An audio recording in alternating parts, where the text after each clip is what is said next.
Luar biasa jemaat yang hadir banyak. Semoga orang hadir bukan cuma store muka, tapi benar-benar mau beribadah. Daya tuh mau lewat di jalan raya. Karena orang bersuka cita di dalam Tuhan. Amin. Ya, kita berdoa. Tuhan Yesus yang kami rayakan Natal-Mu saat ini. Kami siap dengar firman-Mu. Berbicaralah Engkau.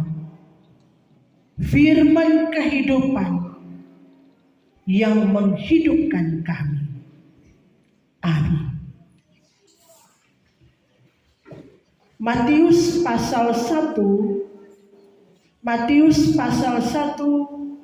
ayat 18 sampai ayat 25 bacaan kita di hari ini. Matius pasal 1 ayat 18 sampai dengan ayat 25 dari perikop kelahiran Yesus Kristus. Kita baca bersama-sama. Kelahiran Yesus Kristus adalah seperti berikut.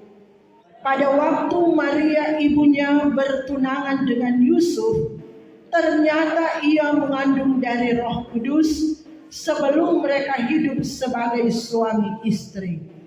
Karena Yusuf suaminya seorang yang tulus hati dan tidak mau mencemarkan nama istrinya di muka umum, ia bermaksud menceraikannya dengan diam-diam. Tetapi ketika ia mempertimbangkan maksud itu, malaikat Tuhan nampak kepadanya dalam mimpi dan berkata, "Yusuf, anak Daud, janganlah engkau takut mengambil Maria sebagai istrimu, sebab anak yang di dalam kandungannya adalah dari Roh Kudus. Ia akan melahirkan anak laki-laki, dan engkau akan menamakan dia Yesus, karena dialah yang akan menyelamatkan umatnya dari dosa mereka." Hal itu terjadi supaya genaplah yang difirmankan Tuhan oleh Nabi. Sesungguhnya anak darah itu akan mengandung dan melahirkan seorang anak laki-laki, dan mereka akan menamakan dia Immanuel, yang berarti Allah menyertai kita. Sesudah bangun dari tidurnya, Yusuf berbuat seperti yang diperintahkan malaikat Tuhan itu kepadanya. Ia mengambil Maria sebagai istrinya, tetapi tidak bersetubuh dengan dia sampai ia melahirkan anaknya laki-laki, dan Yusuf menamakan dia Yesus. Demikian pembacaan Alkitab pada saat ini. Salam sejahtera untuk kita semua. Shalom. Damai di hati. Puji Tuhan, semoga orang semua yang ada saat ini membawa damai sejahtera dari Yesus, boleh bersuka cita dalam persekutuan dan mengarahkan hati hanya kepada Dia. Nah, saudara-saudara, di hari Natal ini kita dituntun dalam bacaan Matius pasal 1 ayat 18 sampai 25. Kalau kita melihat sisi kehidupan manusia, ada dua hal yang kita perhatikan. Yang pertama, sisi manusia itu secara natural, secara alamiah atau fisik, yang kelihatan. Itu yang pertama. Dan sisi yang kedua, bahwa manusia tidak lepas dari hal-hal yang menyangkut rohani, yang tidak kelihatan dalam hal ini bersifat batiniah, yang berhubungan dengan keajaiban atau miracle.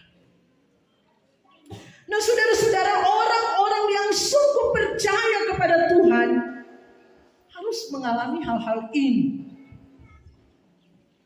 Tetapi sangat disayangkan, banyak yang hanya memikirkan hal-hal lahiriah saja, yang natural,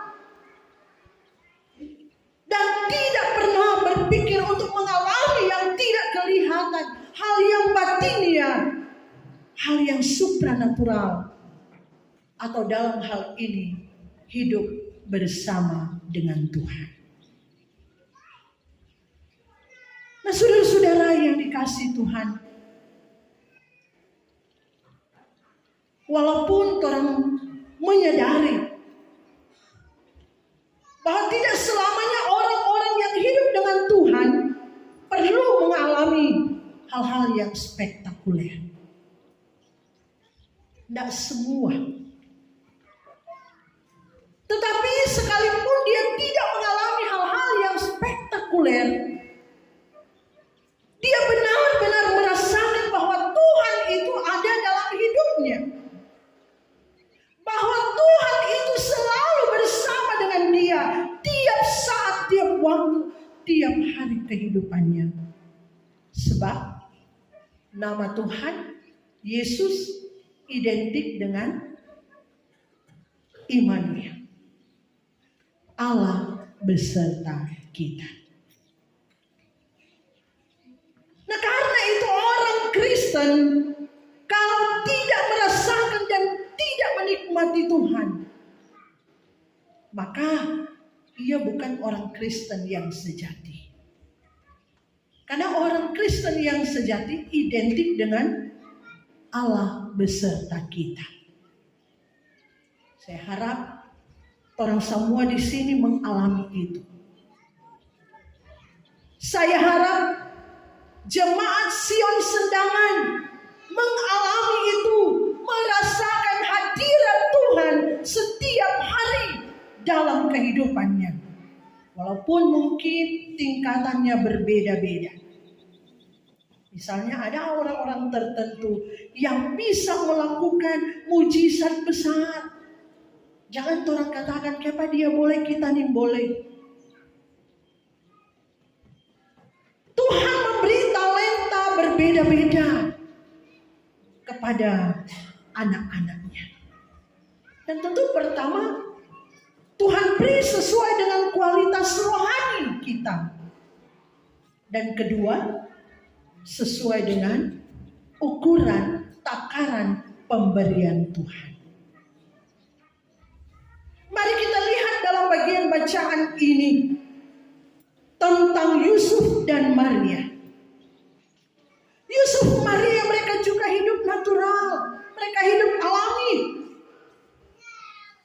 Yusuf bekerja sebagai tukang kayu. Orang tahu bekerja sebagai tukang tidak kaya. Malah bagi orang-orang Farisi, bagi ahli Taurat, tukang kayu ini masuk pada golongan orang-orang miskin. Tetapi yang kita perhatikan di sini Yusuf dan Maria, dan istimewa Yusuf, sekalipun dia masuk pada golongan orang miskin secara jasmani, tapi masalah rohani mereka sungguh luar biasa. Rohani mereka unggul di hadapan Tuhan. Dan kalau orang baca catatan Alkitab, manusia di muka bumi ini hanya Yusuf dan Maria, mereka yang didapati unggul rohaninya di hadapan Tuhan. Sehingga Tuhan layak pakai mereka. Masalah hubungan dengan Tuhan pada masa itu, Yusuf dan Maria adalah anak-anak muda yang luar biasa. Luar biasa mereka, sekalipun mereka tidak memiliki apa-apa. Memang kekayaan itu perlu, materi itu perlu, makan minum itu perlu. Tapi Tuhan katakan, aku tahu kamu membutuhkan semuanya itu. Tetapi carilah dahulu kerajaan Allah dan kebenarannya, maka semuanya itu akan ditambahkan kepadamu. Demikianlah Yusuf dan Maria. Di antara banyak anak muda pada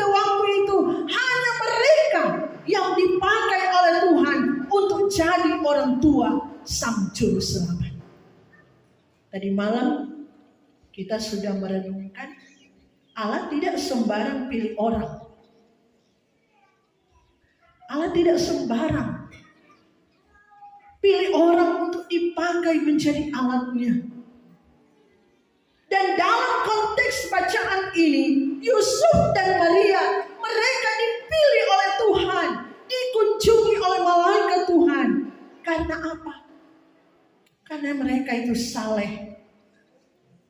Orang yang takut akan Tuhan, yang mau hidup kudus di hadapan Tuhan, yang mau hidup berkenan dengan Tuhan. Nah, saudara-saudara, untuk hidup kudus, untuk hidup saleh, untuk hidup benar berkenan di hadapan Tuhan, tentu bukan tanpa masalah. Yusuf dan Maria di tengah ketaatan, kesetiaan, kesalehan mereka, hidup benar di hadapan Tuhan, mereka dihadapkan dengan masalah. Dihadapkan dengan persoalan yang berat. Persoalan Yusuf berbeda dengan persoalan Maria. Persoalan Maria, seorang muda, seorang perawan yang pada akhirnya diberitahukan bahwa dia sementara mengalami kehamilan. Dia hamil. Bayangkan apa kata orang. Bahkan hukum Taurat berlaku pada waktu itu. Ketika hamil di luar nikah, mereka akan dilempari dengan batu sampai mati.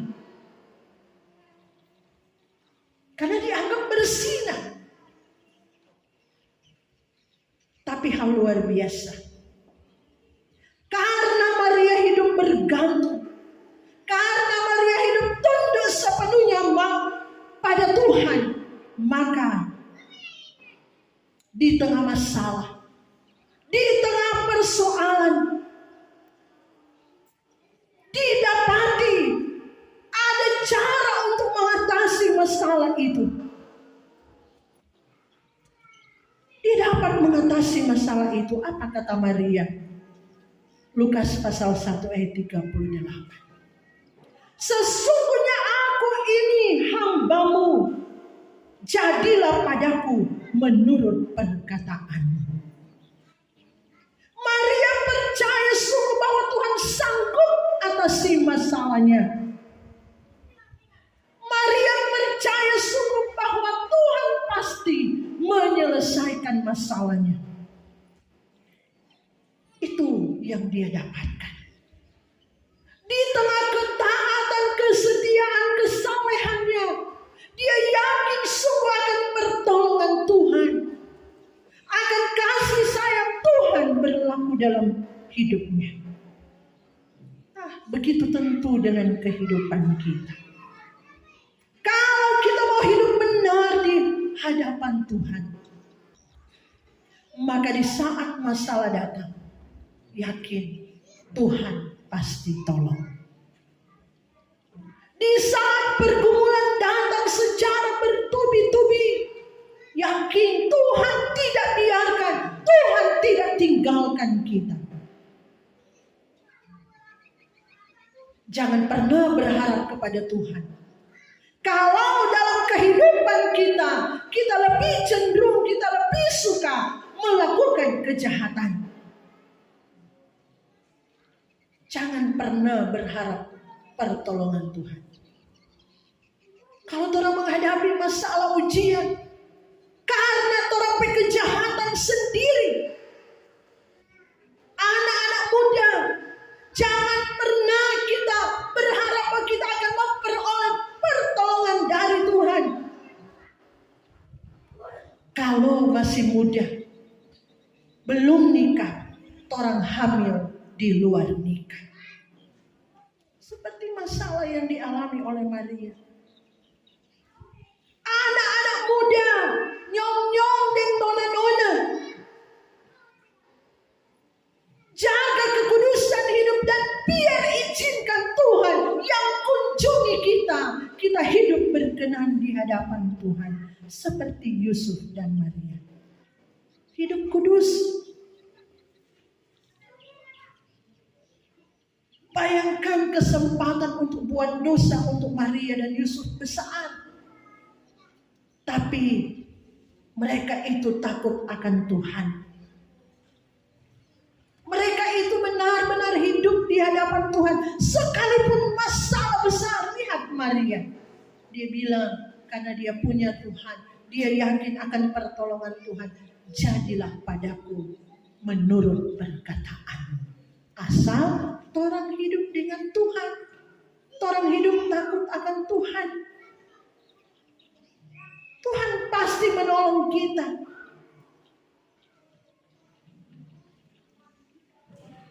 Orang-orang yang sudah berumah tangga,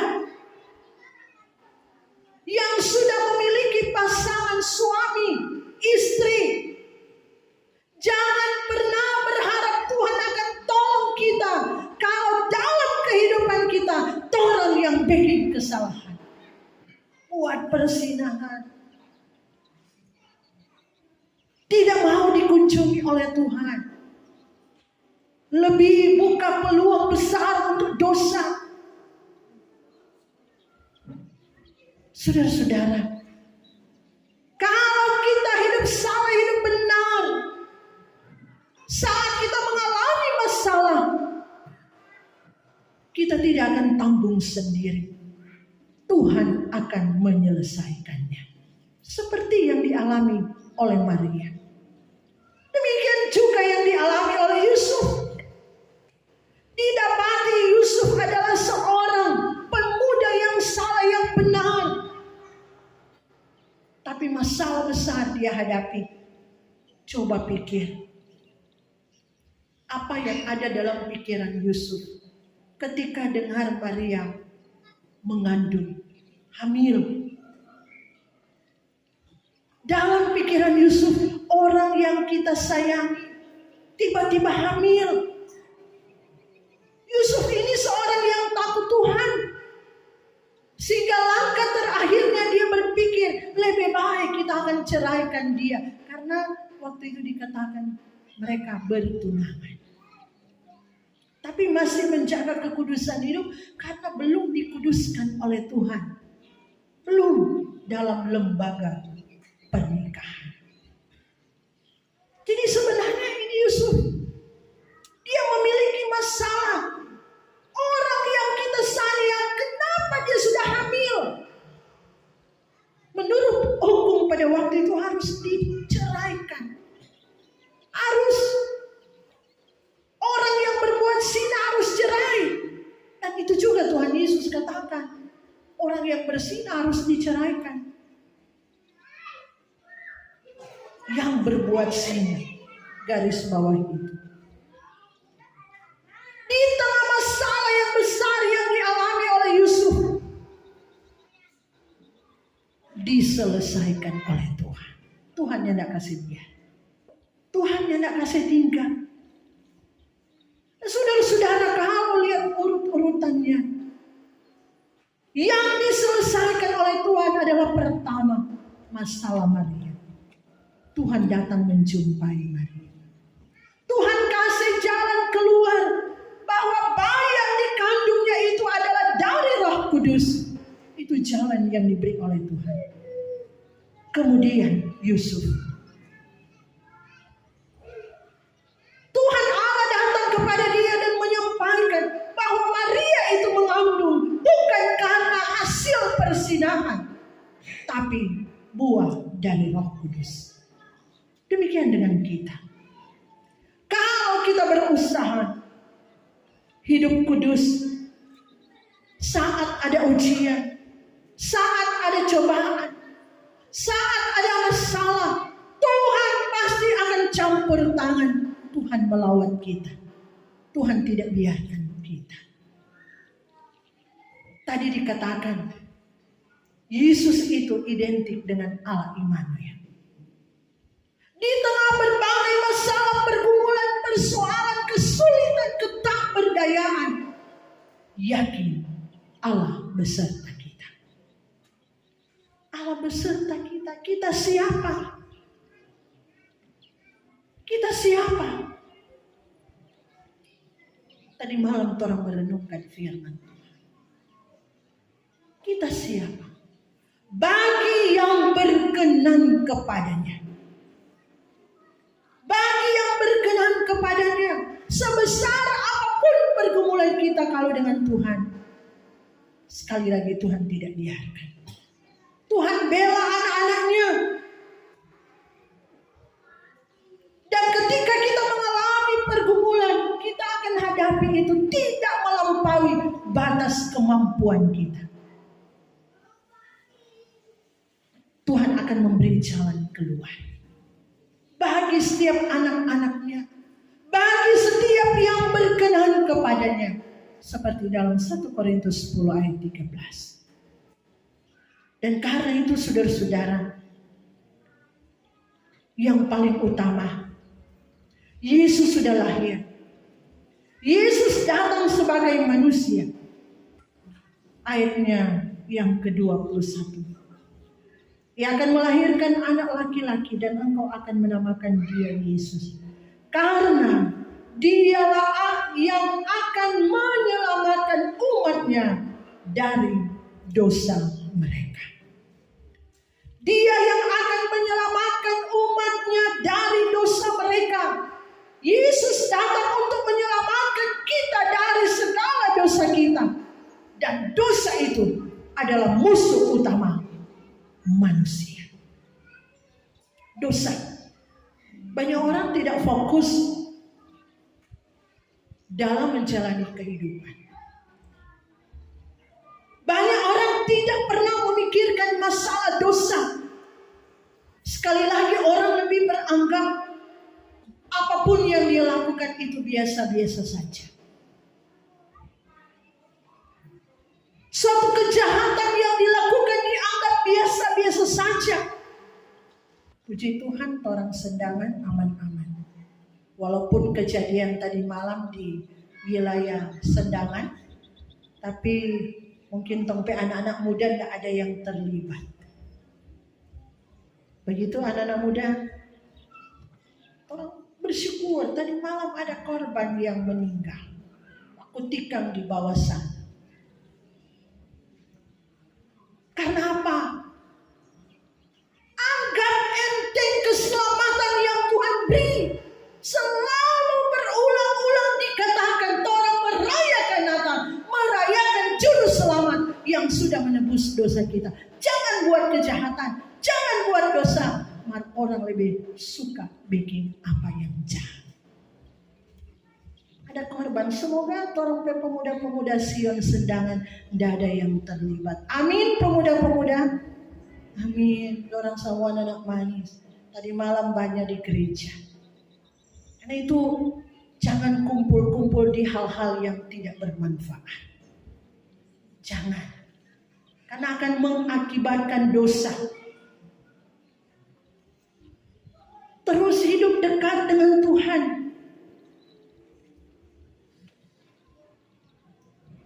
Musuh utama orang Kristen sejati adalah dosa.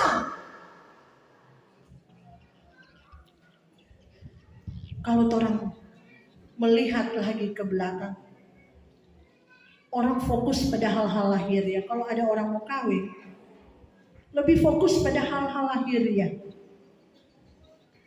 Maksudnya seperti apa? Orang lebih dulu mau tanya, dia kerja apa? Dia jadi paduin di mana?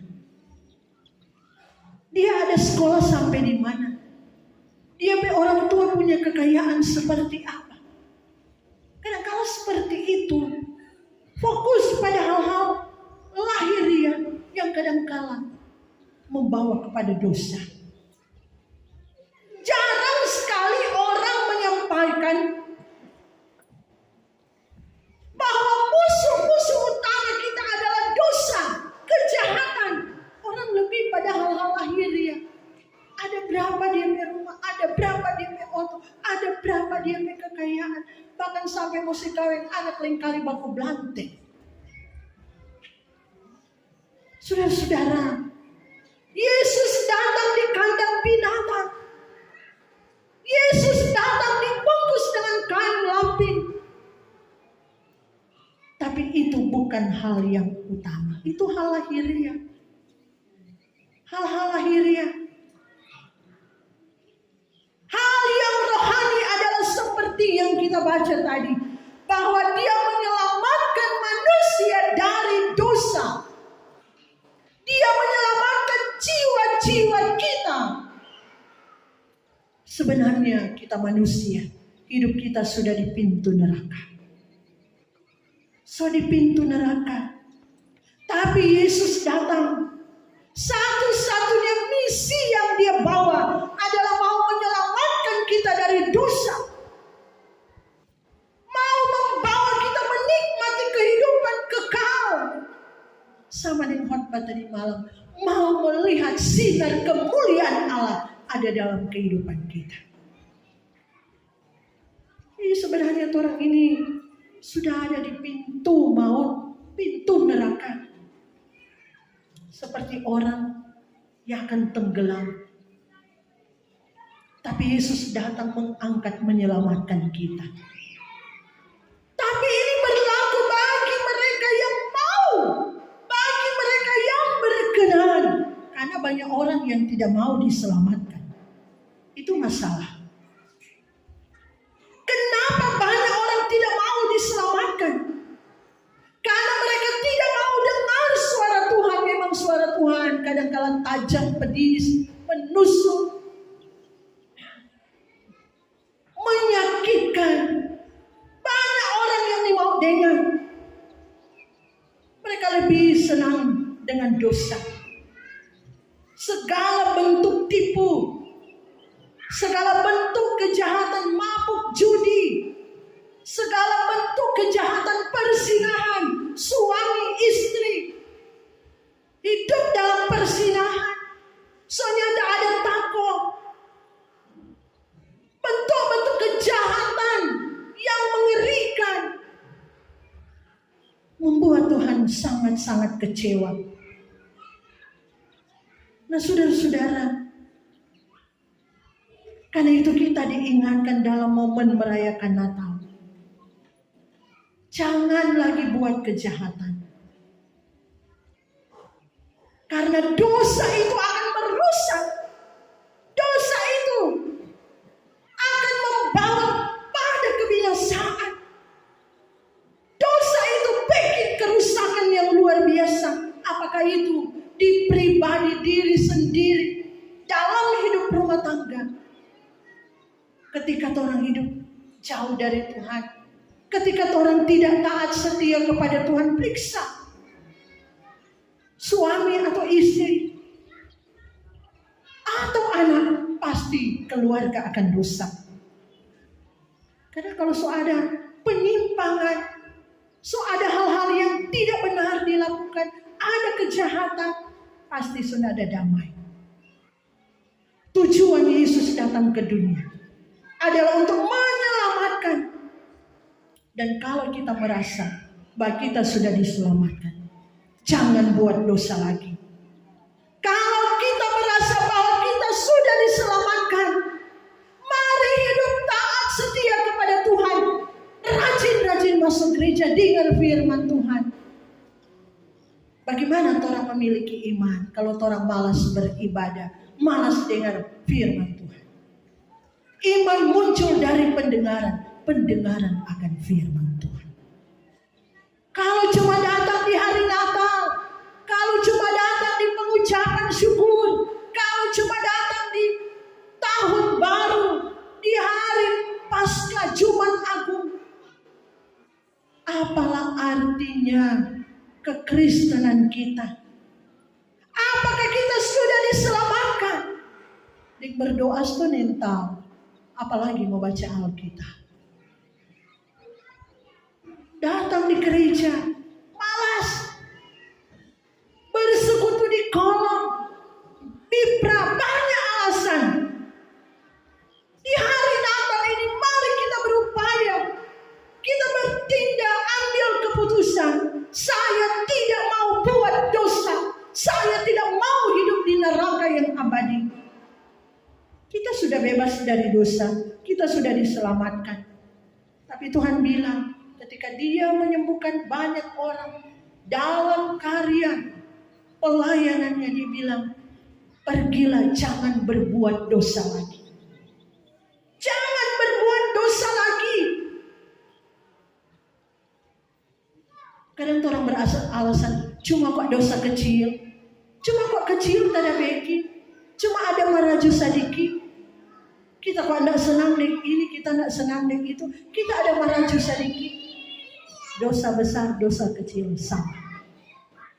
Karena Tuhan bilang, setia pada perkara yang kecil, aku akan memberi perkara yang besar. Kalau Yusuf dan Maria bisa unggul, yakin bahwa orang juga bisa seperti mereka. Kita bisa sama dengan Maria dan Yusuf. Asal sekali lagi, jangan buat dosa lagi. Ingat, jangan pulang gereja kelar makan sudah. Ribut, terjadi kekacauan, terjadi tindakan kriminal dan lain-lain. Karena itu ibu-ibu, bapak-bapak, kasih contoh ke anak-anak muda. Jangan berkumpul-kumpul, taruh botol dan sebagainya sampai mabuk. Kita menghinakan Dia juru selamat kita. Kasih contoh bagus atau anak-anak muda, sehingga sama-sama orang menikmati kehidupan yang penuh dengan damai dan yakin Roh Kudus akan menolong kita. Terpuji nama Tuhan.